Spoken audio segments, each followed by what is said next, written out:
Il-qafas regolatorju li għandu pajjiżna fil-qasam tal-assi finanzjarji virtwali, magħrufa wkoll bħala kripto, qed isservi ta' eżempju għall-Kummissjoni Ewropea li qed tfassal qafas simili għal dak ta' pajjiżna. Dan kien innotat mill-manager ta' Crypto.com Marjana Gospodinova. Gospodinova tmexxi il-fera lokali ta' din il-kumpanija li madwar id-dinja tħaddem mal-4,000 ruħ. Hija qalet kif il-qafas introdott lura fl-2018 f'pajjiżna hemm lil kumpaniji bħal dik li tagħmel parti minnha hi biex jaħdmu u joffru s-servizzi tagħhom b'mod sigur filwaqt li jipproteġu lill-konsumaturi. Rigward dak li qed taħdem fuq il-Kummissjoni Ewropea magħrufa bħala il-Mika, Gospodinova stqarret kif il-leġiżlazzjoni Maltija diġà qed tirregola l-maġġoranza tal-kriterji ta' dak li se jkun mistenni mill-kumpaniji li operaw fl-Unjoni Ewropea.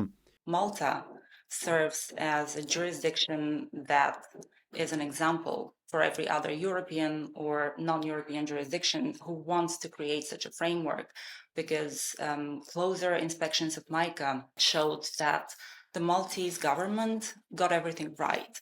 The majority of the conditions that we have to comply with right now under the local framework would actually be part of the MICA. B'reazzjoni għal dan, il-Ministru responsabbli għall-Ekonomija l-Fondi Ewropew l-Artijiet Silvio Xkembri fakkar kif meta dan il-qafas regolatorju ġie introdott kien mill-aktar innovattiv u li attira bosta kumpaniji biex jespandu lejn pajjiżna. Barra minn hekk, huwa qal kif l-istituzzjonijiet fih l-Unjoni Ewropea għarfu li l-proċess huwa wieħed robust u b'saħħtu sabiex kumpanija tkun tista' tikseb liċenzja biex topera tant li qed tadattaħ għall-Unjoni Ewropea kollha.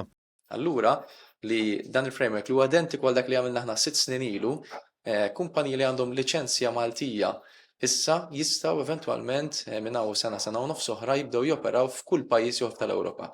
U din allura poġġietna f'6 snin b'vantaġġ ma' pajjiż oħra, għalhekk inħares il qudiem biex aktar kumpaniji jkomplu jistabilixxu l-preżenza tagħhom ġewwa pajjiżna.